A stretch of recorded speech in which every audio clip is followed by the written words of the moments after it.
Okay, good evening. Welcome to the Falls Township Board of Supervisors meeting from May 18th, 2015. We'll begin our meeting with the salute to the flag, please.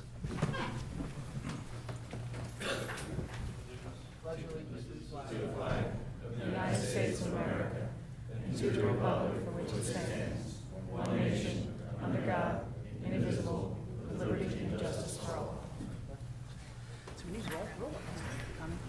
What's his job? I think he does well. Starting that off. Ms. Pullen? Mr. Galloway? Here. Mr. Bransky? Here. Mr. Harvey? Here. Mr. Dents? Mr. Rocco? Here. Mr. Dents is actually doing some work on the Queue for the Troops this evening. There was an interview with the radio station out of Philadelphia that they were looking to hear from somebody who is involved in the big activity we have in a couple of weeks down at the community park. And Mr. Dents really kind of started the program, was one of the ones who started the program. So he's down there. He may make this meeting. Depends. It was it was about an hour ago, I think, that he was supposed to be doing an interview, so he's going to drive here.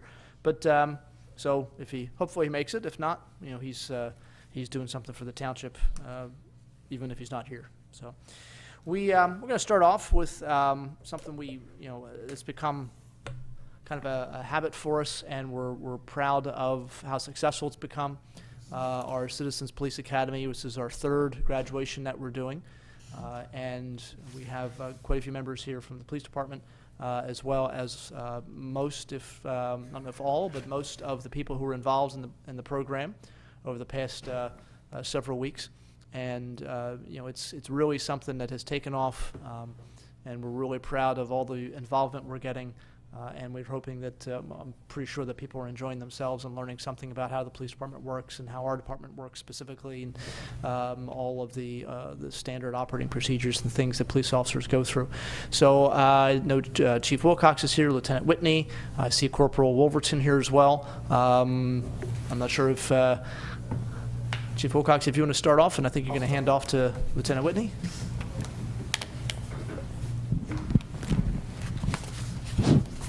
Mr. Chairman, members of the board, support staff, members of our community, and most of all, the Citizens Police Academy.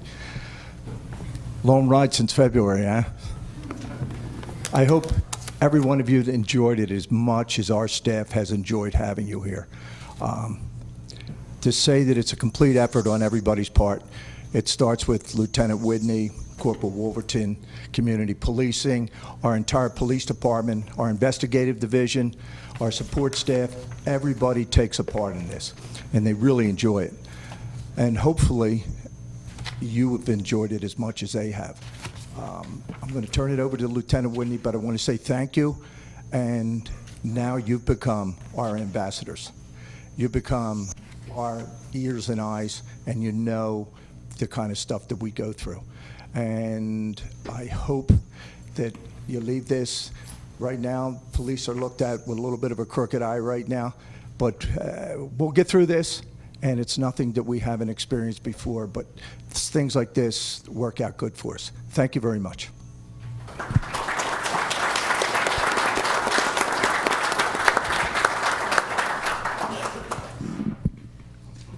Thank you, Chief. Mr. Chairman, members of the board, Mr. Gray, I'd like to thank all of you for allowing us to run the Citizens Academy. I think it's a very good outreach program. I know we had a good time meeting our cadets and doing our training. Our Citizens Academy this time around ran 13 sessions over 12 weeks. Our cadets were trained in crime scene processing and investigation, use of force, narcotics investigations. They were allowed to conduct how they would perform in different scenarios with role players, which was interesting. They visited our district court. They learned traffic procedures and conducted mock traffic stops. They went through a shoot-don't-shoot exercise where they were faced with complex, quickly moving scenarios, and they had blank guns and ear and eye protection, and they had to react to the scenarios just like our officers do in actual training, just not with real firearms. They went to the police range to learn movement, room clearing, and SWAT tactics. They saw a canine demonstration, and they had a good time, I think, and we had a good time teaching them. We're going to run another academy in the fall, starting on September 2nd. We have a youth academy. This is our first time we're running a youth academy, July 15th through 30th. And we actually have one of our cadets who'd like to address the board and share her experiences with you, Kim Foster. Kim, could you come up?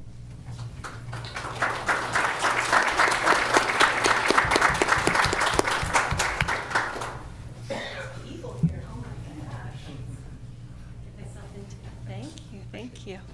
This is one of my classmates in the class. She's going to do something for us too. So good evening. I'm Kim Foster. I'm sorry, my back is to everybody. On behalf of the Spring 2015 Citizens Police Academy, I want to take a few moments to thank everyone for a well thought out and a well executed program. To give you an idea of the makeup of our group, we have different ages. We have a lot of college-age kids, not kids, I'm sorry, take that back, young people, students, and then an older, more mature group of people. I include myself in that, unfortunately.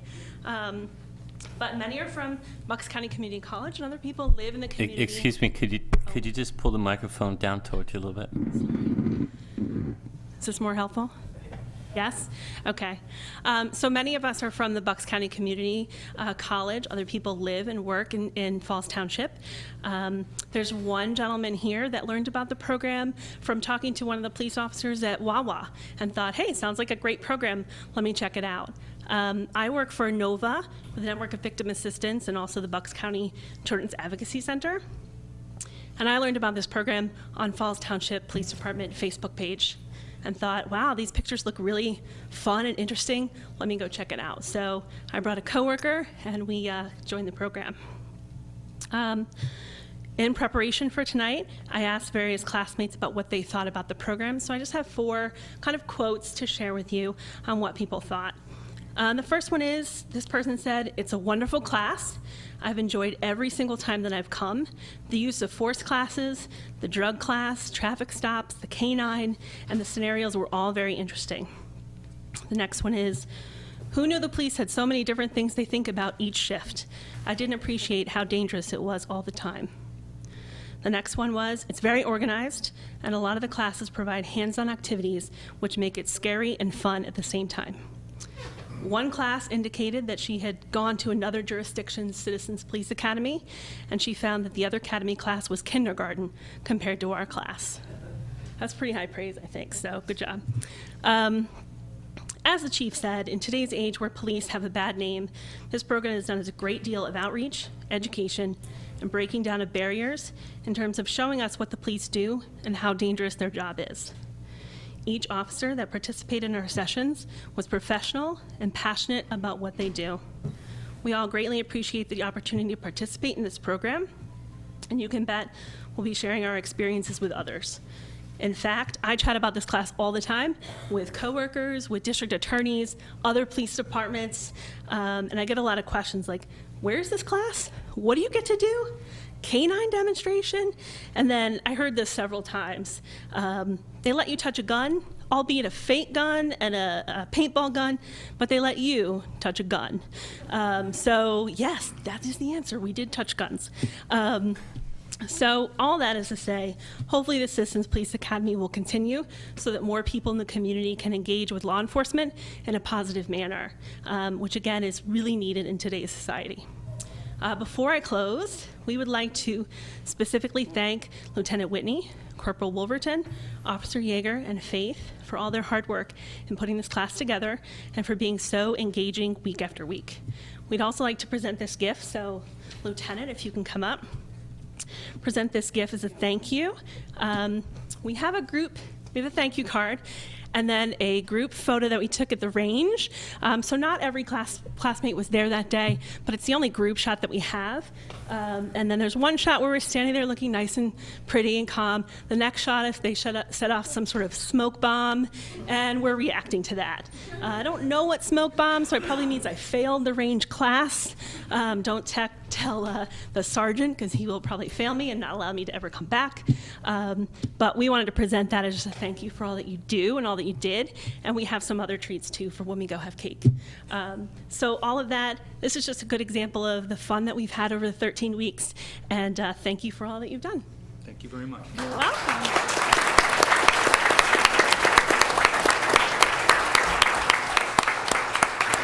Definitely the first time we've received a gift from the class, so maybe you start a tradition there, but thank you. Would you like to have everybody come up for a picture? Absolutely. Sure. Cadets, could you come forward? Yeah, there's a lot of them.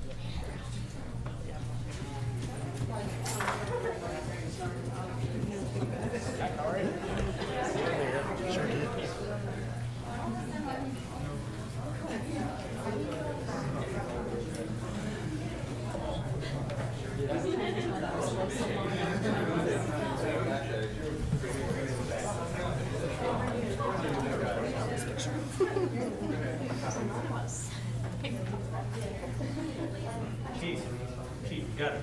You're the chief. Come on, Chief. Come on, Mike. Open the book in. Go up this way.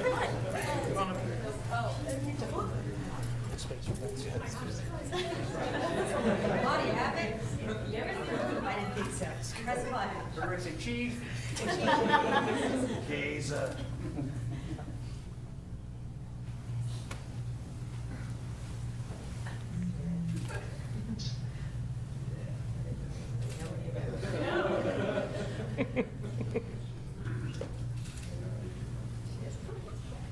somebody help her over there.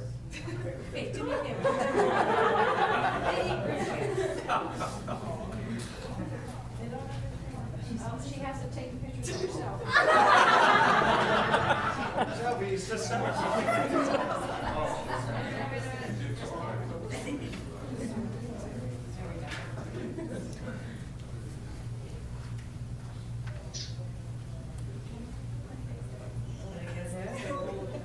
Hold on, all right, thank you. You're welcome.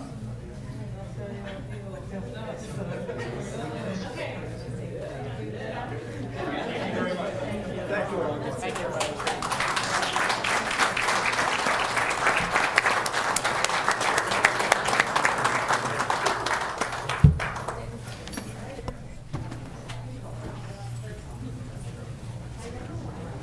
Everybody. Thank you. Good night. Just see that John Baker was there. Ah, that's fine. Thank you.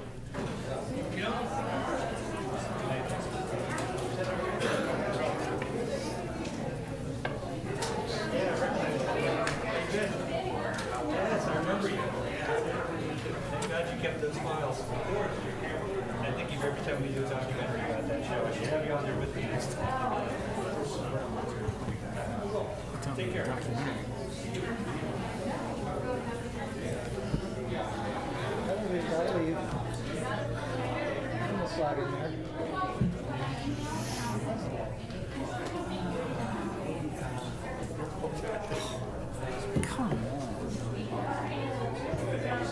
Not having a disagreement. Not the woman at the podium. Well, don't get insulted. She was a bit of a doppelganger, somebody we know. 15. Yeah, you. Should I be insulted by that? I don't think so. Who says yes and who says no? He said no. I said yes. Pete, should I be insulted by this?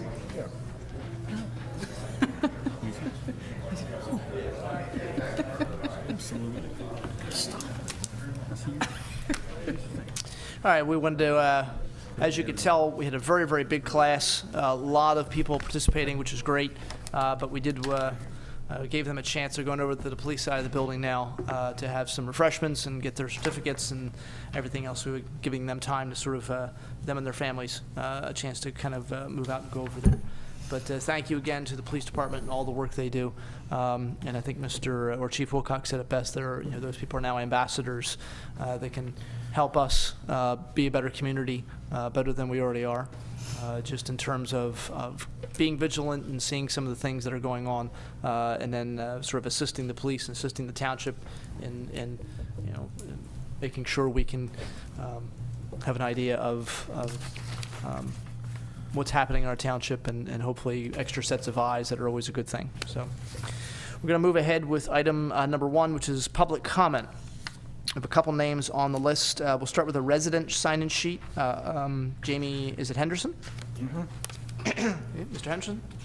I guess basically within last month or so, been a lot going on in Pinewood section, and lately with the tire slashing over the weekend, a lot of people are really starting to have enough of, you know, what's going on.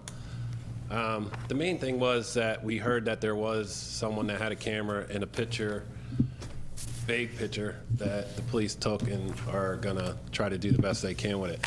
One of the questions for me would be, since I live there, are we gonna be able to get a picture of this so we might be able to recognize it more than someone else would, or even the cops would? From what I've heard and from the guy that had this video or whatever, it was someone walking a dog. So it ain't someone walking real far to come in and slash that many tires and take that many houses out at one time over 3 hours. So that was the one point, and you just don't see the police around as much as you used to anymore. Now, I understand you all can't be everywhere at one time, but is there a short, or is there, you know, sections being hit more than what ours is? Is there anything going on more around us that we need to know more about? And the other thing was, people are asking how to start some kind of community watch within Neighborhood watch. Town watch. because we're talking damages now, you know, Sure. and everyone's getting hit. Sure. I did ask, thank you first off, and obviously apologize for, you know, that it had to happen at all, but, you know, it is something that, you know, our police department is heavily involved in. I did ask the chief to stay, and I was going to ask him, if you wouldn't mind, you come up here and you could answer the questions, Mr. Henderson.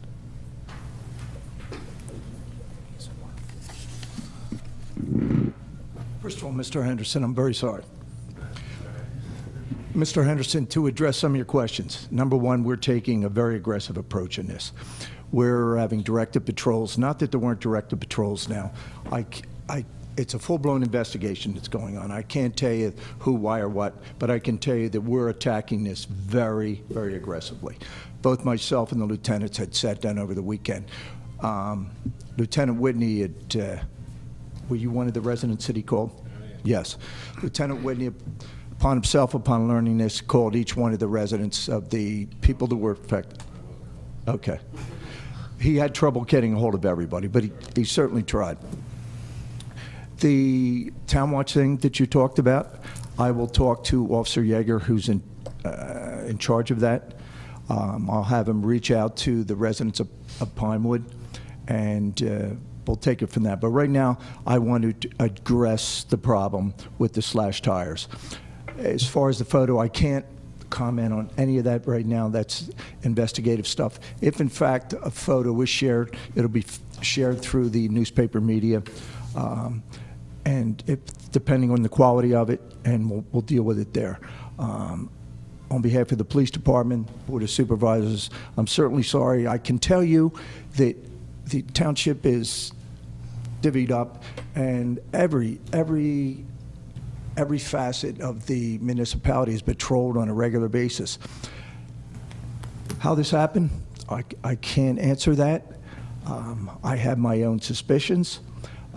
I can tell you that if you remember, maybe a year and a half ago, that the northeast section of Philadelphia, the Tacony section, was dealing with a very similar problem, and the person who turned out to be the hero turned out to be the tire slasher.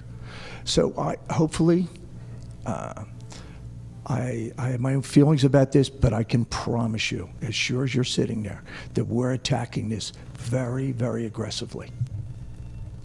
And if you need to come in and talk, my door's open, Lieutenant door's open. In fact, Officer Ward tonight is talking with the media. We're getting this out. He's talking with CBS 3. I don't know if you saw their truck out there tonight, but he talked to them about this problem. And hopefully, maybe somebody in the Pinewood section saw something that just didn't, at that point, didn't seem relevant, but maybe now after all the news is out and we get it out there aggressively. So if any of your neighbors saw anything, tell them to call us. If your neighbors want to come up and talk, our department will be at the disposal of everybody. Okay? I don't know. I don't mean to interrupt you. No, that's all right. That's kind of the problem when I was going around talking to everyone. I knew Jeff for a long time, grew up with him, lived in the same section as kids. A lot of original people there. But no one knows it's like almost the whole other end of the Pinewood had no idea what happened. You know, just dropping my daughter off at school, everyone's like, really? Is that what happened? You know, and as I started talking to people Sunday, walking around, see how many other cars got slashed, I'm hearing other stories that I didn't even know that was going on in Pinewood right now. So just within the last month, I had a church burning in front of my house, I had my tire slashed, the house 2 blocks up got robbed, another guy's car is getting slashed with our rocks in windows and putting, power steering or brake fluid on their cars. I can't comment, Mr. Henderson, I can't comment on any of that stuff, but I can assure you that Lieutenant Ward is in charge of that, and all that goes out. And not only it goes out on the social network, it goes out Levittown News, it goes out the Courier-Times, Philadelphia Inquirer, and a whole host of media outlets. So that gets out there. Believe me, it does. If I could just piggyback on one thing, because periodically I'll have people ask me about, you know, something small happened, something minor happened, and I wasn't going to bother the police because it's not that big a deal. And, you know, in talking several times to the chief, that's the wrong approach. Even if it seems trivial. You know, it's not something maybe necessarily 911, but you can certainly call, you know, the non-emergency number here at the township.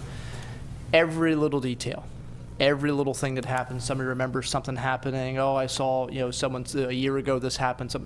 Every little thing helps, because any piece of information that doesn't mean anything to the person that's telling it to a police officer fits into a piece of puzzle that our cops have already put together most of, and now they have a couple more pieces.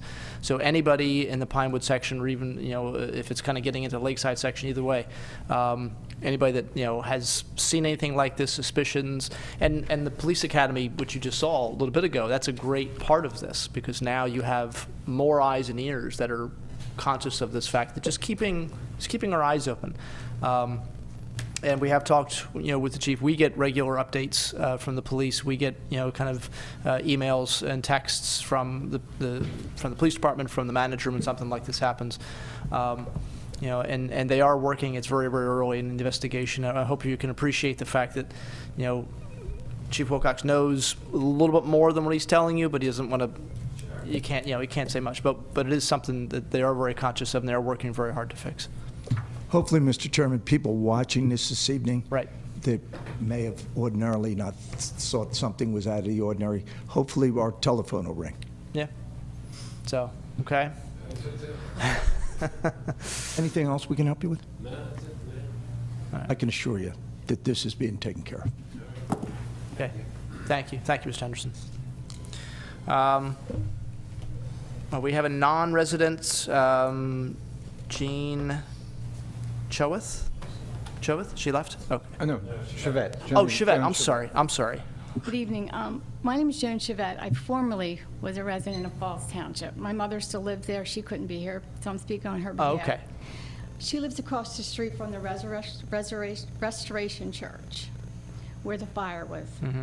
Now she had both neighbors on either side, their tires were slashed amongst the back and everything. So years ago, we always saw police, and I thank you for addressing, you know, the patrolling and stuff. But now with all these cadets, do you think maybe more street patrolling would be the issue or the solution? Or well, I know your chief already addressed that. Mm-hmm. Yeah, well, the cadets just what the ceremony we had earlier is really just a citizens police academy. So it's not, these aren't people who are going to be going out in the street. Some of them want a career in law enforcement, so this is a first step for them. But they have to go through formal training. That's not necessarily what this was. This is just sort of giving people an idea, a taste of what it's like, and hopefully giving them an appreciation. But you know, in terms of our patrols, you know, the police department has maintained a pretty steady system of patrolling different areas of the township, and it hasn't changed recently. It's nothing that's, you know, that this is something that's changed, and all of a sudden now there's less coverage in certain areas and not in others. You know, I can't really answer the question as to how often patrols were done in the past versus now. I would assume it hasn't changed a whole lot, if at all. You know, it could just be a matter of people just not being outside as much as they used to be. In that little community, there's a lot of widows there, single, Mm-hmm. I mean, Yeah. right on that street. So Right. they all fear for their safety, basically. especially with the church being torched. Sure, right, yeah, it's horrible by itself, right? And it is something, as the chief said, And they're doing over very. the years, nothing like this has ever happened. Yeah. It's more so within the last maybe 2, 3, 4 years, I guess. It seems like we're targeted. Yeah, well, I mean, I think, I don't know if Senator know, it's targeting, we've seen this over the past several years, as I've been on, and we were talking about it earlier, Mr. Boraski was talking about it too, that periodically different areas of the township see different things happening.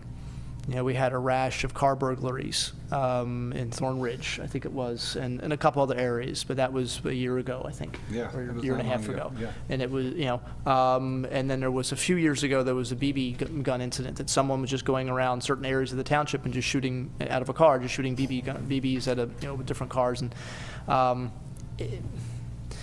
I hate to say that it's unfortunately something that just, different areas face different things at different times.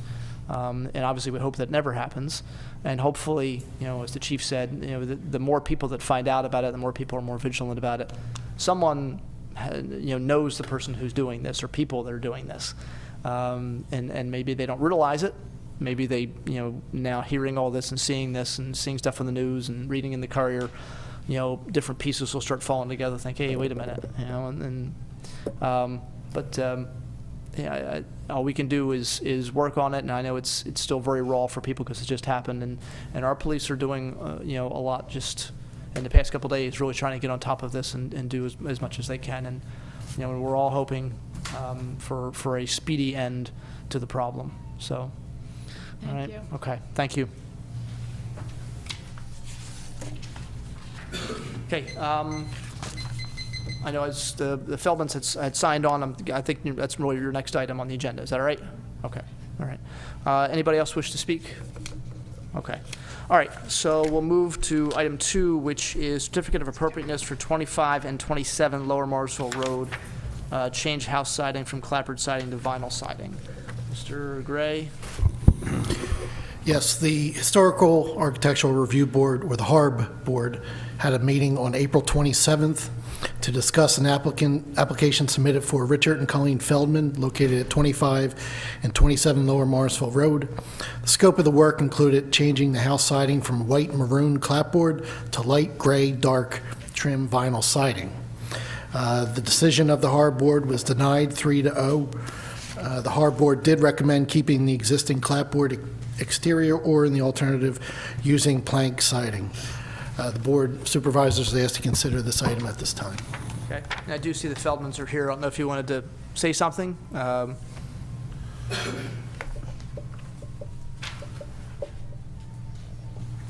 Yes, good evening. Now, this is the second time I've been in front of the board for this. The house at 26 that my father owns, which lies within the historical boundaries, they denied, and then the board okayed it. There's at least 7 homes within the historical district that have vinyl siding on them. My house is not historical. It's old, but it's not one of the federal homes or anything. It's just an old duplex. Currently, I'm painting it every 6 to 7 years at a cost of $7,000. Hardy plank is 35% to 40% more than vinyl siding. The vinyl siding that I want to use is a 4-inch reveal wood grain vinyl siding. To the average person riding down the road, you don't know it's wood or vinyl unless you get out and touch it. To a carpenter or somebody that's trained in that, then you would know. Like I said, there's already been houses in the historic district that have had the vinyl siding put on, and I don't know if it's still active. I haven't had a chance to really look into it any further. But in July 1st, 1976, Judge Garb in Bucks County decided that the Historic Review Board could not discriminate against people within the historic district. And that was fought by a Lee and Bill Setraworski that lived at 26 Yardley Avenue when they wanted to put it onto their house. That's all I really have to say. I'm just here to ask that you would grant me the permission to do it to my house. Like I said, it's a financial burden. We try to keep our house looking nice at all times, and I just think this would be a plus for everybody, for me and for the neighborhood. The clapboard is just, it's ridiculous. I had an estimate of $33,000 to strip and paint my house. Well, I'm not paying $33,000 to have my house stripped because of the lead-based paint and all that other crap. You know, I just don't want to go through that expense. And unless Mr. Gray wants to give me a boost in my pension, I'm going to have to, it's a lot easier for me to do the vinyl siding than to paint it every 6 years at a cost of $7,000. Okay. Comments or questions from board members? You say that there's other homes in the community that are vinyl sided? Yes, there is. I can give you the house numbers if you'd like. Were any of them done recently?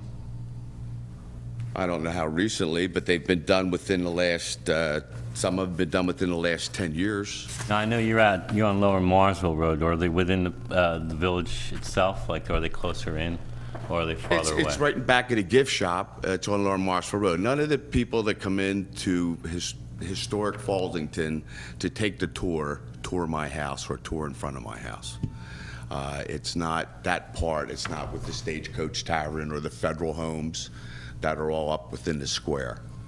Yeah, it's a busy road. It's not a road you'd walk down. Nobody would. You'd be crazy to walk down that road. Yes. One of the houses that has vinyl siding on it is one of the ones that they consider and they always talk about being when they talk about the historic district, and that's the parsonage to the All Saints Episcopal Church. They have an addition on that house that is vinyl siding, and that house is, I believe, much older than mine. Well, one of the issues is simply that when the Architectural Review Board comes forth with a decision, from what I've seen as my time on the board, is that people try to do their best to fit in with it to comply. And that's what I'm trying to do. That's why I picked the 4-inch reveal that is identical to the clapboard siding that I have. I picked a wood grain vinyl siding. And like I said, to the naked eye, Mr. Galloway, I don't think anybody that's not trained in this, that when they ride past my house, they're going to say, oh, it's a nice old house. No, I'm just speaking about the, and I know that you're not, if I think of the village, I think of where your residence is on the way out. It's a busy, little, dangerous thing. Keep your eyes on the road right there. It's just the idea that wouldn't want to seem to be unfair in the application of the review board's recommendations, that's all. If other people have gone through extra expense, it's hard to say for one resident that we can make an exception, and yet I could see where you live. It's not where the tavern's at. It's not where so there's houses right within the historic district where the people do go and are on the main drag that are vinyl and aluminum siding. How long have we had the Architectural Review Board? I don't know. Decades, really. It was before '76 because that's who the Sachaworskis took to court. I guess that's kind of my question. How, you know, if we're talking there's 7 houses or so with vinyl siding on it, how did that come about? You know, because I'm reading the well, the house at 35 Yardley Avenue, that used to be the Kellett Market, the old Kellett Market and the butcher shop. Yeah. That has been done in vinyl siding. That's completely done in vinyl siding. The house across the street at 26, that is the home that was owned by Lee and Bill Sachaworski. They were denied aluminum siding back in '76. They took it all the way to court. They took the Historic Review Board to court. I wasn't able to print it out, but if you look in the National Newspaper Archives and the issue of the Bucks County Courier-Times, July 1st, 1976, you will see on page 61 the opinion of Judge Garb that was handed down. And that was in Bucks County Court. Did you make the same argument to the... You're not allowed to argue to the Historic Review Board. You're not even allowed to attend. And that's, you know, I understand why. And it's, you know, and I believe me, when I turned this application in, I knew I was going to be denied. I mean, I just knew I was going to be denied because I had to go through this with the house that my father owned across the street from where I live. And that was we put vinyl siding on that. Yeah, I live in Fallsington, the newer part, and I'm not aware of any homes in old historic Fallsington that are vinyl. There could be, I just don't know. Actually, Well, there's 26 and 33 Lower Morrisville Road lies within the historic district. 35 and 26 Yardley Avenue lie within the boundaries of the historic district. 26 and 15 Old Locust lie within the boundaries of the historic district. And they're just the ones that I rode past real quick. right. If, you know, Is the one on Lower Marsville across the street from you? yes, that's one that my father owned. Okay. Or you think of the new one? And the new one. Both of them? Is the one across the street? The new one across the street from me, they used hardy plank. And believe me, if I could afford hardy plank, I'd put hardy plank on my house. But at 35 to 40% more than vinyl siding, I can't do it. Right. So I think Mr. Galloway's point is a good one, that other residents have burdened the cost of staying, complying to the Historic Review Board. And so it's hard to start making exceptions while other residents have incurred these costs. I mean, I know that doesn't necessarily help you, but... It doesn't help me, Yeah. because all the homes that have to abide by that, the ones that are clapboard and everything, if you ride around through there, you'll see that they're falling in disrepair, and they have to have them painted on a constant basis. And I don't feel that it's justified that I have to, have that burden every 7 years of having my house painted. If I lived in one of the federal homes, I'd have no problem doing it. It had historic value. My home has no historic value. When was your home built? 1890. What is our role? Anybody in the area? Anyone that's sorry? in historic Fallsington? Yeah, there's specific There's specific borders. boundaries. Right. It's a specific zoning district in the I township. believe it cuts off at LaCrosse Street, if I'm not mistaken. Probably, yeah. I believe it cuts off at LaCrosse Street. Okay. But, Yeah, you know, your father's house. I do remember your father's house, and it was because it was clearly, even though it was in the historic district, it wasn't historic. It was not an old house. no. And so it was more an issue of. Are you talking old or historic? I mean, Well, that's the thing. Yeah, it my wasn't- house has no historic significant value. William Penn did not live in my house. Right. Yeah, and I think the house your father had was even probably younger than the house you're in. That was a garage, actually, Right. that was moved from the U.S. Steel property Right. up onto the property at 26 Lower Marshall Road that they turned It into was a a cinder home. block, and part of it was cinder block. Yeah, I do remember that, and Yes. that was sort of a clear issue. That okay, well, this clearly is not a historic home, Right. And so why go through that process? It is. I mean, it puts us in a tough position, as Mr. Galloway was talking about. When we do have a volunteer board that we historically we listen to, people that live in that area. You know all of them, if not most of them, and they're people that they don't get paid for what they do. They take a look. They're trying to do what's best and follow the guidelines, follow the law. And I understand that. I'm not changing the integrity of the home. I know you're not. I'm not changing the shape of the home. I'm not putting in 2014 windows. I'm leaving everything the same. Mm-hmm. The only thing is that you're going to have to get out of your car and knock on the side of my house to see if it's vinyl or wood. And that is it. Yeah, usually when we get these plans, we usually get a picture of the siding as well. They usually provide that I stuff. have everything right here if you'd like it. Well, I mean, so I guess I'll kind of start here. If I had to make a decision tonight, I'm going to vote no. I am willing to look at the other homes in the area, or maybe even consider, maybe it's not the best thing. I don't really know. Well, can I ask you a question then? Sure, absolutely. If we don't need a permit for siding in Falls Township, which we don't, then why are we having to jump through the hoops on this? Because your zones. If they have no enforcement powers. It's part of the zoning regulations in that district. Yeah, you're in the. I mean, that's one of the things. You're in a historic district, so that's in terms of buying a home. And I've said this before. You're buying a home in a historic district. There is sort of a higher burden in terms of knowing things you can and can't do, and that's one of the. I mean, some people. So what do we do to the people that live within the district that have it on their home? Well, that's one of the things we're not sure of, and I think that's Mr. Rocco's point is I'm trying to think back. I remember the issue with your father's house, and that was pretty clear cut. I don't necessarily remember other issues with other homes. I don't know if they were done before I came on, or if I just not remembering them properly. Well, these homes have been done throughout the years. Yeah. I mean, they have been done throughout the years. But like I said, I just don't. So let me ask, were you thinking about, just tabling this till the next meeting and then just having a chance to do some research? Yeah, the house next to you, is that vinyl siding, the one Yes, that it sits is. close to the road? And it's Dutch lap. It doesn't even look like 4-inch reveal, yes. And that was all taken in front of the board before. And that was done, when did Bill Varity pass? When was that done? 15 years ago? About 15 years ago, that was done. Yeah, I drove by, I thought it was siding. I mean, that has Vinyl Dutch siding. lap, that has Dutch lap siding on it that, and like I said, that changed the appearance of that house. I'm not changing the appearance of my home. I'm just making it cleaner and nicer. The color that you're looking for, it was gray, I think I read, right? Just That's correct. It's almost what you have now? Like I have this is white now. Well, I have white and mold and chips. I'm looking at it. I see it. I want to turn it over to light gray, dark gray, and black doors and black shutters. Yeah, so, I mean, I would be fine tabling it, and then I was doing a little research. Like I said, if I have to make a decision tonight, I'm going to vote no.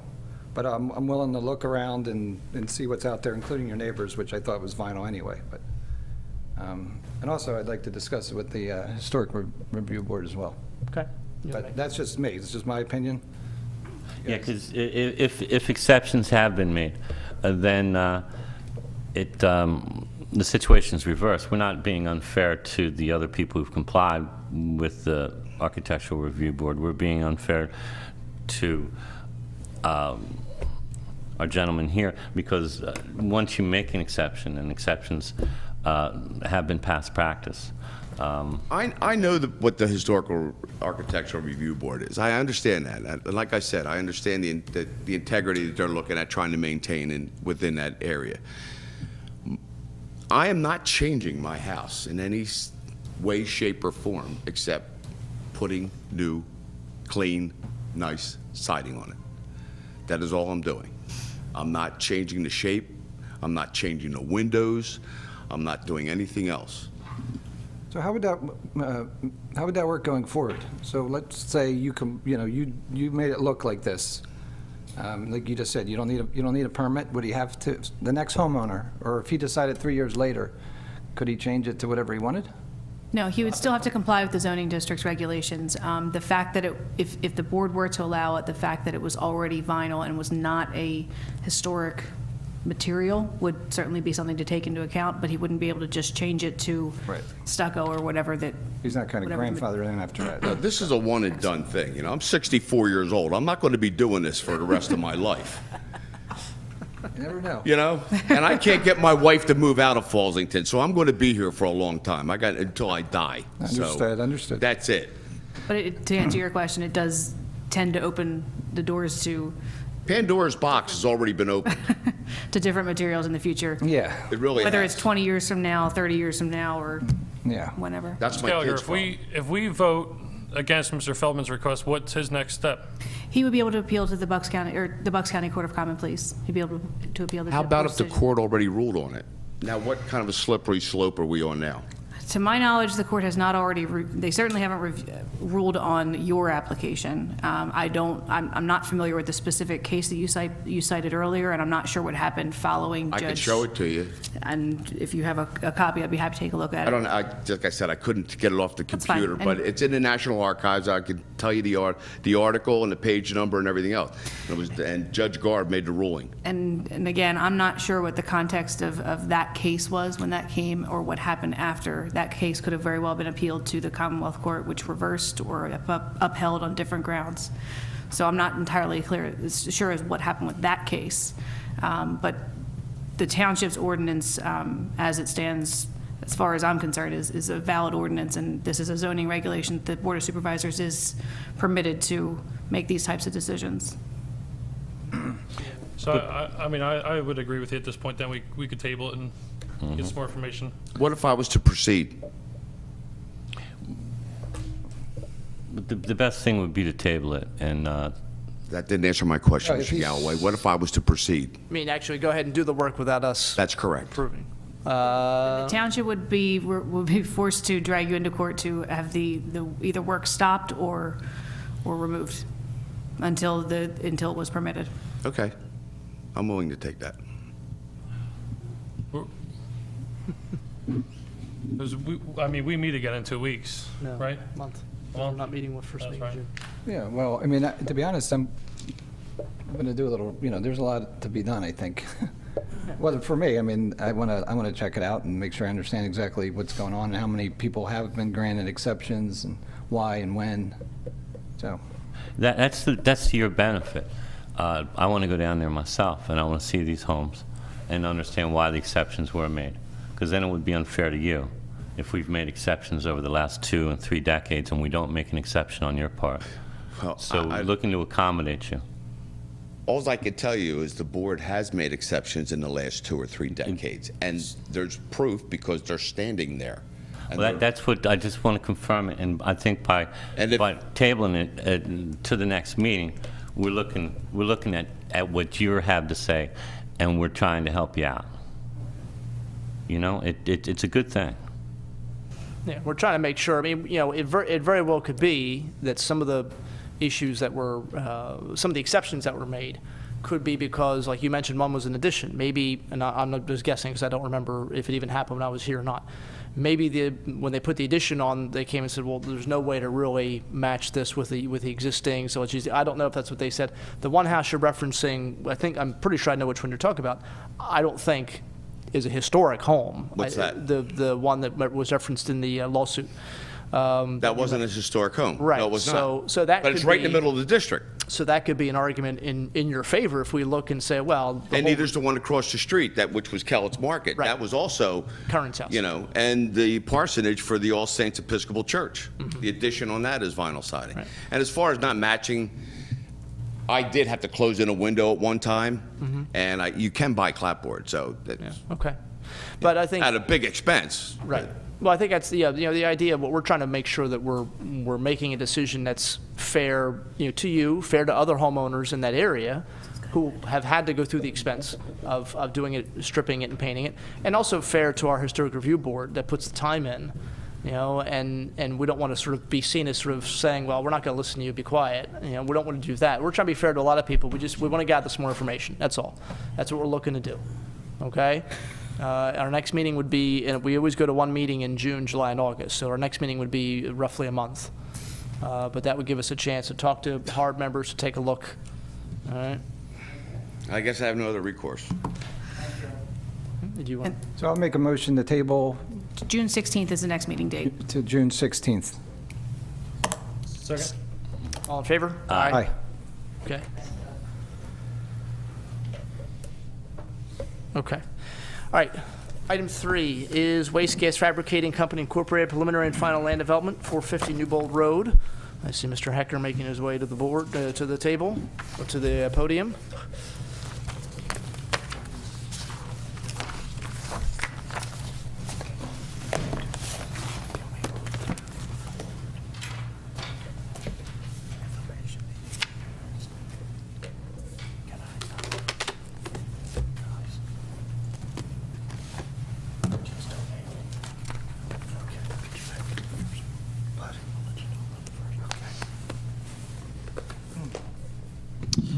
Members of the board, good evening. Tom Hecker on behalf of the applicant. We're here tonight for your consideration of the preliminary final land development application that's been submitted by Waste Gas for the construction of an approximate 36,000 square foot addition to the existing waste gas facility on Newbold Road. You may recall that this process started initially with a filing of a minor subdivision application so that Waste Gas could acquire some additional property for the ultimate purpose of expanding the the existing building. That minor subdivision plan was approved by the supervisors, and we then set about, at the recommendation of the township engineer, to rezone the property so that the existing piece as well as the piece being acquired were all under the same zoning classification. So we had a minor subdivision application, a rezoning application that was granted. The third step in this process is this evening's request for land development approval, both preliminary and final, for the 36,000 square foot addition. Waste gas, as you know from our prior meetings, has been a longstanding member of the business community in Falls Township. Mr. Kloman, who's here tonight, is the president of Waste Gas, been in operation in Falls Township for 27 years, currently employ about 85 people. They've been bursting at the seams due to the growth of the business, which has been good for the township and good for the job creation that comes with it. This addition will be for the primary purpose of having all the material enclosed within a building, as well as for repositioning employees and machinery, and ultimately for some additional jobs as the operation is fine-tuned and stabilized. So it's good for the continued growth of this business within the township. The plan has been reviewed in depth by the township professionals. There are very few open issues. There are 4 waiver requests that we're making in connection with this application. We could address those at this time unless the board has any specific questions on the application. I guess speaking for myself, looking at the waivers you've requested, one's curbs in the parking facilities, one's curbs along the roadway, the other is requiring locations, names, widths of streets, addition, locations, names of railroads, et cetera, et cetera. Those seem like pretty easy waivers to grant, just because there's no curbing along that area, and you don't necessarily need a curbing in a parking lot like that. But the one issue with requiring relief from the Natural Resources Protection Standards to disturb 1.34 acres of wetland margin. If you don't, I guess just hearing your side of that, and I'll ask our engineer to sort of chime in with his thoughts too. Sure. Phil Kashner, who is our consultant on this, and I were discussing this. Phil indicates that the area of disturbance, and this is wetland margin, it's not wetland area. The wetlands that we're talking about were basically man-made, that were created by all of the fill that occurred on that property in the back. And in time, there are pockets, depressed areas where wetlands have accumulated. So they're man-made, certainly not quality wetlands that we're talking about. And thirdly, we're talking about a margin area. So did I misstate anything, Phil? Where are you? That's correct. So okay. That's the basis for that request. All right. Mr. Sullivan? And I believe some of that area has already been disturbed in the past. Phil, do we know? No, I don't think. But are you referencing by them or by? No, not else? by them. It's just. Just in general. Prior. It could. Prior, It certainly could have been before it was acquired by my client from the CSX. Right, and as Mr. Hecker stated, it's not what we would call a high-value wetland area, and he's disturbing the margin only. So I don't have any real problem with that. Yeah, because it's about an acre. It's not even close to the minimum. Right. Yeah, that was my only comment as well. So who regulates the wetlands, or who oversees them? Your opinion is it's not quality. Who else has an opinion in this? At this time, no one else has the opinion. All right, then we're done. We don't need to discuss it. If it was a tidal wetland or a wetland that somehow was connected to a waters of the Commonwealth, then perhaps the Army Corps of Engineers would do a jurisdictional determination to decide the quality of the wetlands. What's the difference between a wetland and a wetland margin?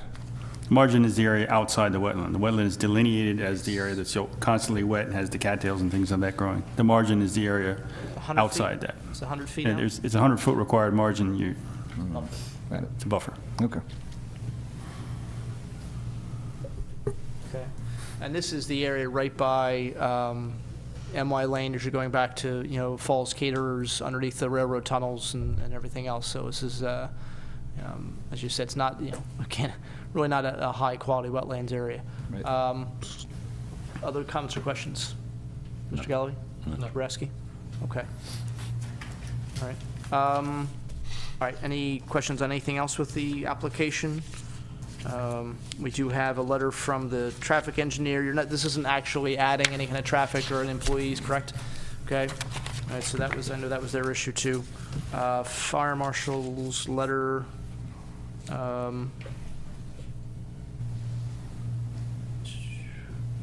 Yeah. Yeah, I think it's pretty, yeah, he's, okay. So how long is this process from start to now? How long has it been? Yeah, I know. I'm curious, because I've seen you probably 2 or 3 times already. 20 years I've been trying to buy the property. It used to be Conrail. Right. And then went to Norfolk Southern and CSX. Right. And I finally just kept at it. They finally decided. Yeah. Just for the record, since the gentleman speaking wasn't using a microphone, he said it had been 20 years of trying to buy the property from various railroad companies, and then finally ended up getting it. So, And it's been about 3 years since he was able to acquire it, and then we started the process with the township for the minor subdivision and the rezoning, of course, this evening. It's nice property. You keep it up real nice. Yeah. Okay. Any other comments or questions? No. All right. So, no public comment needed. This would be Resolution 1511, granting preliminary and final for Waste Gas Fabricating Incorporated. Is there a motion to approve? So moved. Second. All in favor? Aye. Okay. Thank you, gentlemen. Thank you very much. Appreciate your patience. All right, next item on the agenda is Sylvie Concrete Products CNG Facility, waiver of land development, 355 New Bold Road. Mr. Gray. Yes, as mentioned, this is for Sylvie Concrete. The applicant is proposing improvements consisting of installation of private compressed natural gas CNG fueling station equipment to supply the fuel for the Sylvie Concrete Products vehicle fleet. The board is asked to consider this item at this time. Good evening, members of the board. My name is Greg Stern. I am a lawyer at the Harris & Harris Law Firm in Warrington, and I'm here tonight with our clients, the representatives from the Sylvie Concrete Products Company. I have Mr. Erlin, who is an officer with Sylvie. I also have Sean, no, that's Sean, forgive me, Chris Warshaw, who is the engineer for Sylvie for this project, and also Pat Van Day, who was also responsible for some of the engineering in connection with this matter. This is a request for a waiver from land development. This is in connection with the zoning hearing approval that was granted last year. As a matter of fact, this is about converting the existing diesel fueling facility for the Sylvie trucks to a compressed natural gas facility. This is for the private use of Sylvie vehicles only. This does not involve the public fueling application, which I understand is also something that the township has previously considered. And it's my understanding that this has been reviewed by the Township Engineer's Office, and I think we have most of the issues resolved at this point. If there are questions, I hope that the folks that are here with me tonight will be able to answer any questions you might have. And we are hoping that the board is inclined to act favorably with regard to this request. Okay. If you don't mind, maybe, perhaps maybe the engineer could, and if he does use the display here, if you just make sure he takes the microphone. Just give us an idea of exactly what's happening, what Sylvie's looking to do. My name is Chris Warshaw. I'm with CESO. I'm the engineer of record on this project. So what Sylvie's looking to do is they currently have a diesel tank here, and then they have filling posts to fill up their vehicle fleet with diesel fuel. As an environmental initiative, it's going with more clean burning fuel, going with the natural gas. So they're converting their vehicles over to a natural gas fleet. And since they have so many vehicles, it doesn't make sense to go to an off-site filling station. So what they're doing is they're partnering with USGA, and that's what Pat is they're putting in a private station that will only service their vehicle fleet. And so that is what we've come today with. Is they've got the compound, that's where the compressors will be, that's where the gas will come in, and that's where they'll get it down to a compressed state and then be able to feed it out to the vehicle fleet. All along here you have these lines. They kind of look like parking lines, but that's gravel. They're not going to have lines out there. What that really is just denoting is the filling stations that's going to be on site. And the way it's going to work is there'll be posts that'll be put every 24 feet, and they'll be able to fill 2 vehicles at a time. And a truck will just pull up to it. they'll connect in, and then the way these work especially around over here, is they'll run overnight, and so they'll be connected overnight. They'll fill up overnight, and then the following morning they'll have a full tank of gas. There'll also be two filling posts over here, which will be able to provide a much faster service. So if a truck came in and needed to have a faster fill, they'd be able to come in, hook up, and in a few minutes they'd be able to have a full tank. The actual filling posts, they're all connected to the compressor by an above ground gas line. And the way that's going to work is there's going to be almost like the best way to put it is almost like a guardrail that's going to be going up around there. It's not going to be guardrail as you would see on the side of a road. That's essentially what it's going to be. It's going to be a little raceway that the gas line will sit in. Any electric lines that'll be needed to go feed the emergency stops. There'll be emergency stops all throughout there. So if anybody were to sense anything going wrong, they'll be within a few feet of just being able to go out there and hit a button and shut down the operation. And so that's essentially what's going on. There's really no extension of development versus what is already out there. It's going to be taking the existing diesel tank, the existing diesel dispenser, removing them, and putting in a clean burning natural gas filling station. Okay. All right, thank you. Comments or questions from board members? Mr. Galloway? Mr. Sullivan, any concerns? I have no concerns at this time. Thank you. That seems like a pretty clean operation. No pun intended. Yeah. Mr. Boraski. Can you just elaborate? You spoke of partnering with this gentleman. Is Sylvie owns the fueling station? They own the equipment?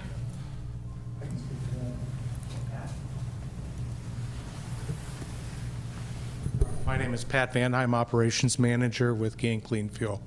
So we've entered into a 10-year lease with Sylvie to build and operate the site. After that period of time, Sylvie has a right to take over that site on its own at that point, but we're in a partnership agreement with Sylvie for that duration. And we do this throughout the U.S. and North America, so this is not our first or only station. We've got 30 plus either in process or operating today. Only Sylvie will be fueling? In the private section here at this point, yes, Sylvie alone. These are all time fill hookups, so this will be Sylvie trucks, either ones they have now or will be having shortly. Okay, thank you. You're welcome. Mr. Rocco? Yeah, I have a few questions. How many slow fill stations are there? You said there's like a rapid one and then the overnights. Not a problem.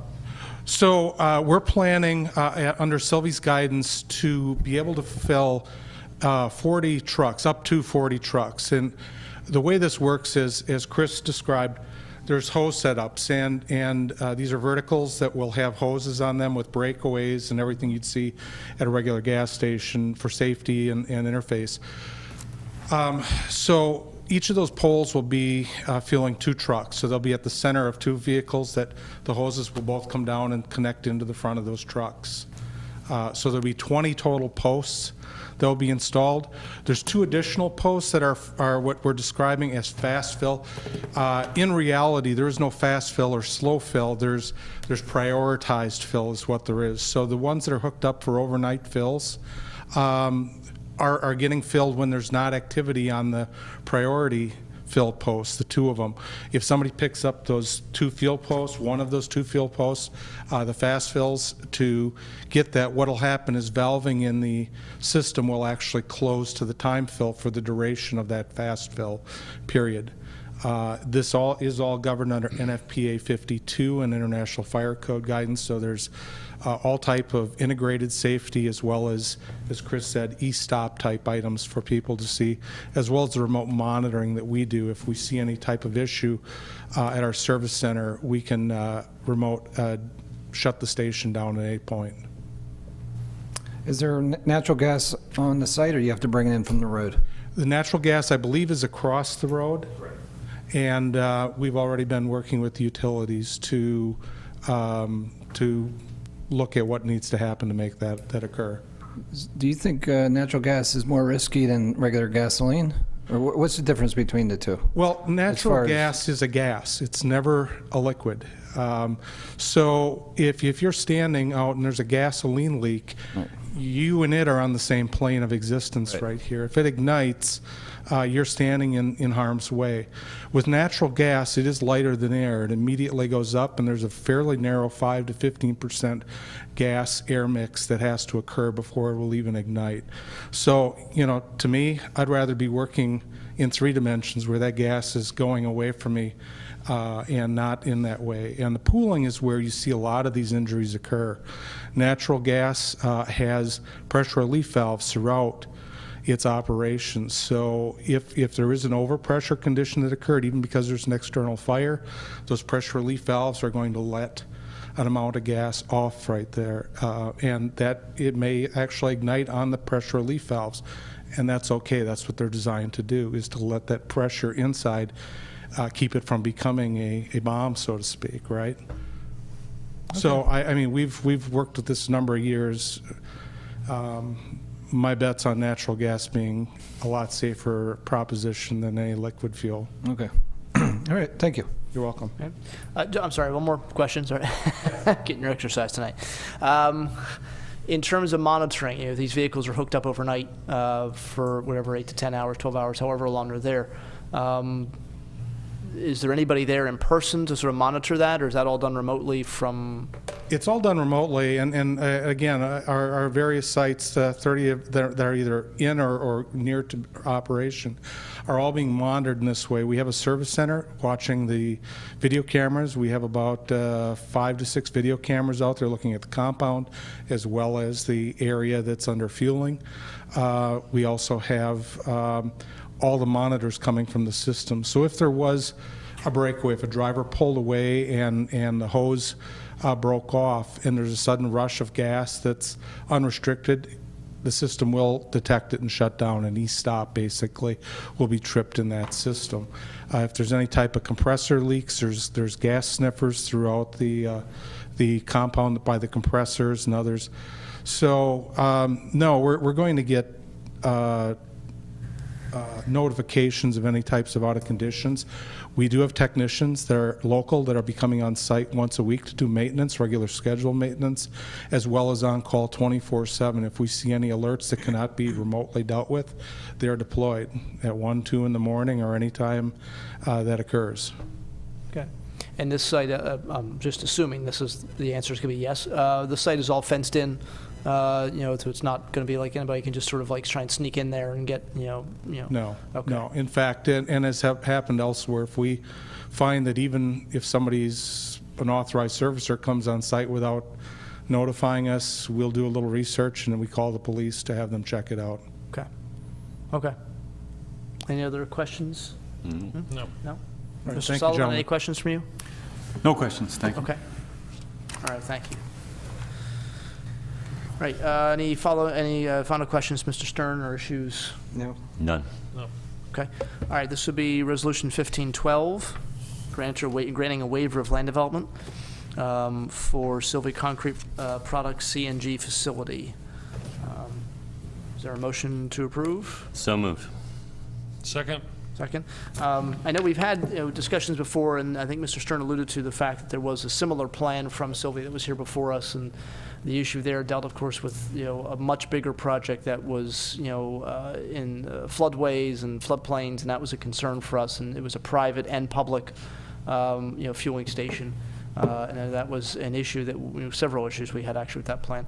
And we've had other issues in other parts of the township or other concerns by businesses that want to do something with compressed natural gas. I think one of the things that's beneficial is this is an industrial site. There are no homes really anywhere in the area, for a good distance. So if there is any kind of an accident, that's obviously not a concern in terms of innocent residential property being damaged. So I think this is obviously a much cleaner plan than the one that was here before, and I'll be supporting it. So I just want to make that comment before we vote. So we had a motion and second for Resolution 1512, granting waiver of land development. Is there, all in favor? Aye. Aye. Okay. Thank you, gentlemen. Thank you. Okay, item 5 is the minutes from May 5th, 2015. Comments or questions, corrections? Excellent minutes as always, Mrs. Pullen. I was waiting to see who's going to pick up the mantle there. Nice job, Mr. Boraski. Motion to, is there a motion to approve the minutes as presented? So moved. Second. All in favor? Aye. Mrs. Sullivan, you're going to get off easy unless Mr. Dents walks in the next couple of minutes. Your engineer's report. I'm going to run through this very quickly, Mr. You Harvey. better go fast. Really only two items. We talked last month that the docks were going to be installed. They actually have been installed now, so the boat ramp is open. There's still one dock missing on the right-hand side because over the winter we lost one of the support posts. As soon as the window to work in the river opens again, sometime probably in the middle of July or something, we'll get over there and get that pole back installed so that all the docks will be in place. On the road program, the punch list is not quite 100% complete, but it's very close. There's still a few nagging items out there that JDM needs to address. But other than that, if you have any questions, I'm here to answer anything you have. Okay. You mentioned the boat ramp in addition to the dock not being, completely all the way out, especially on the right-hand side, I guess. There also is an issue in terms we didn't get a chance to dredge like we usually do. That's correct. So for boaters putting out at low tide, it's something that's to be cautious of. We're coming in at low tide. Be cautious of that. Comments or questions from Mr. Sullivan? I have none. None. Okay. Motion to approve or accept, rather, the engineering report? So moved. Second. All in favor? Aye. Okay, bill list. Bills this month, the amount of $2,528,477.13. A lot of this is going to, because the property taxes were paid recently, this is now us dispersing those property taxes. So over $300,000 going to our fire companies, over $120,000 going to the two rescue squads that serve Falls Township, $45,000 going to the library. In addition to that, we have the road program, as well as a couple $100,000 going into our upgrading of the traffic, or excuse me, not traffic signals, the street lights, going to the LED street lights. So that's really a huge chunk of what we're looking at, and about $1 million, about $1 million in, a little over $1 million actually, in payroll and health insurance. Comments or questions for Mr. Gray regarding the bills? I have none. None. No questions. Okay, is there a motion to pay the bills, May 19th, 2015, $2,528,477.13? So moved. Second it? All in favor? Oh, excuse me. Sorry, roll call. Mrs. Pullen? Mr. Galloway? Yes. Mr. Boraski? Yes. Mr. Harvey? Yes. Mr. Rocco? Yes. Okay, we don't have a need for executive session. Manager comment, Mr. Gray? Yes, just a few items tonight. Earlier this year, Falls Township was notified of a PennDOT Bridge Improvement Program, known as the Local Bridge Bundling Program, designed to repair structurally deficient local bridges within District 6, which is comprised of Bucks, Montgomery, Chester, Delaware, and Philadelphia counties. PennDOT has done similar programs in District 9 and District 12. PennDOT has selected the Alden Avenue Bridge located over Rock Run Creek in Falls Township for one of the bridges for consideration. The Alden Avenue Bridge is one of the 12 bridges selected for repair in District 6. District 6 was provided $4.7 million in federal funds for this project. Preliminary cost for each structure is approximately $300,000. PennDOT will take ownership of the bridge during the construction phase, and then it will be returned to the township upon completion. Part of the process includes providing PennDOT with information pertaining to the traffic data, accident reports, right-of-way information, and any plans that may be available. The township has already provided this information.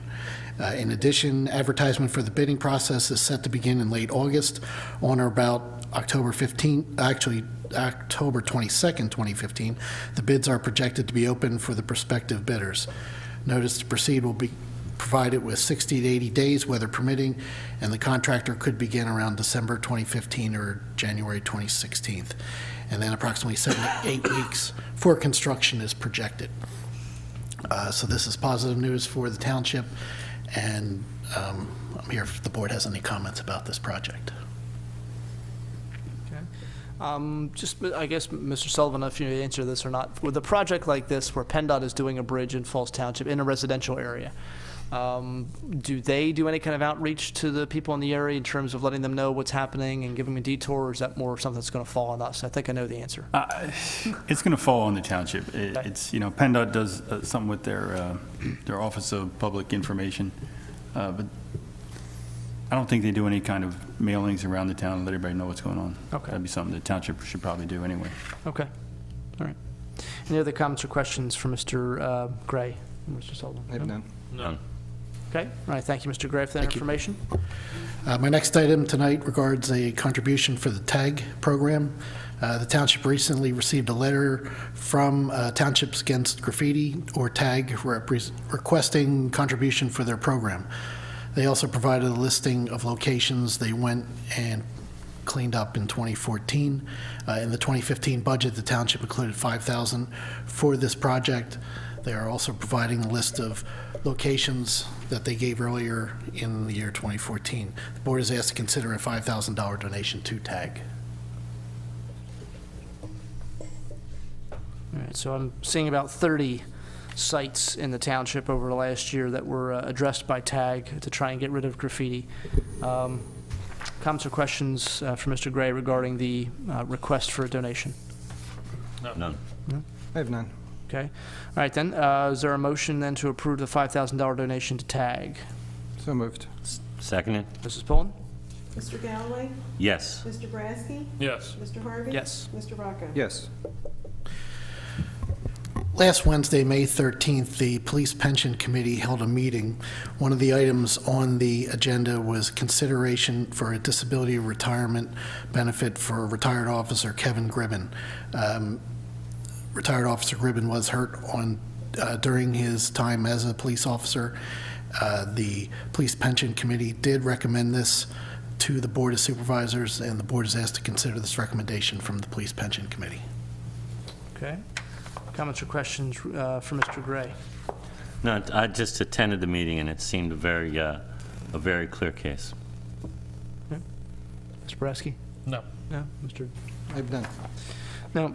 And I thank the committee for their work, and the one thing I thought in here that was important to note was that Officer Gribben was injured actually in a training exercise, and did actually go through over a year of rehab and surgery. And the one line in here I thought, which was very good from the Police Pension Committee, was that he followed all protocol, did everything his doctors recommended, and the injury hasn't gone away, and he's just not able to do the kind of function you need to have to be a police officer. And he was about a year and a half away from retirement anyway.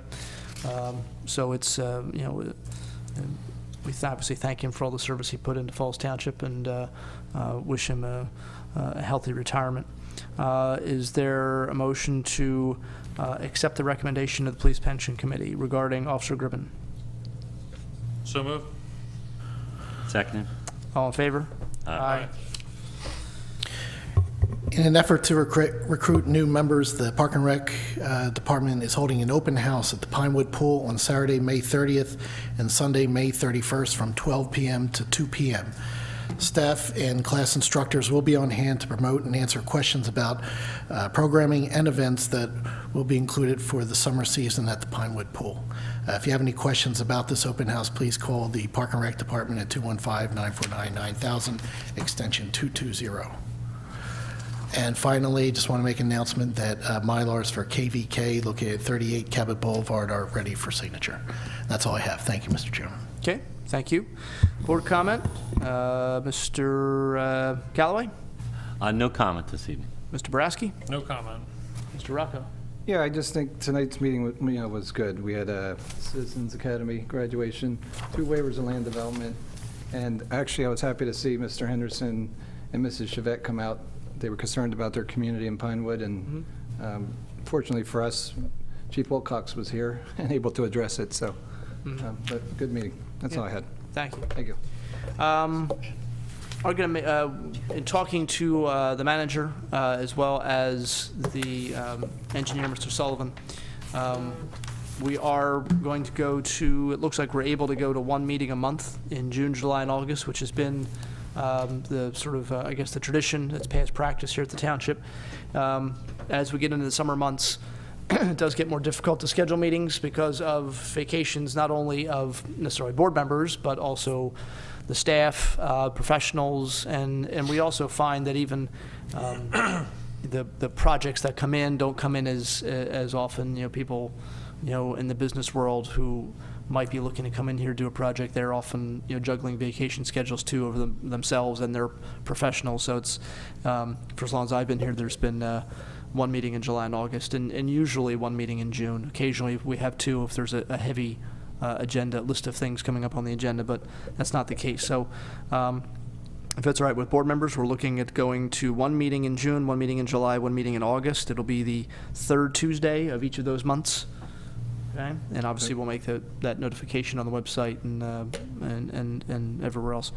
And finally, just coming up on Memorial Day, and I know the parade run by the American Legion, the Fallsington American Legion, will be this Sunday, starting at the high school and going into down New Falls Road into Old Fallsington. And I want to thank them in advance for all the work they put into that parade and all the people that are participating in that parade. I saw something earlier today on social media, just something that someone had posted about a little boy, a photograph, a real photograph, not sort of a stage photograph of a small boy, looked to be about 6 or 7 years old, receiving a flag from, looked like an officer from the United States Marine Corps, clearly at the funeral of presumably the boy's father or mother. And just a note under the picture, which is, you know, remember that Memorial Day is what Memorial Day really is. It's not just National Cookout Day, and it is a day to remember all those who gave the ultimate sacrifice, whether it was in peacetime or during war. Just recently, a couple of helicopter crashes involving members of the U.S. Army and U.S. Marine Corps, or U.S. Marine Corps, excuse me, in Nepal. Members of the Marine Corps delivering food and supplies to people whose towns and villages were damaged by the terrible earthquake there, and training exercise in Hawaii just a few days ago where a member of the U.S. military was killed. And it's easy for us to have meetings like this and live the lives we live, but we have to remember there are people out there that dedicate their time and energy, and in some cases their lives, to making sure that we can do all that in a peaceful environment. So thoughts and prayers go out to all those people who have lost family members and friends who served this country, no matter how long ago it was. And we pray, obviously, that we can have fewer and fewer members of our military in harm's way as the years go forward. And with that, I will entertain a motion to adjourn. So moved. Seconded. All in favor? Aye.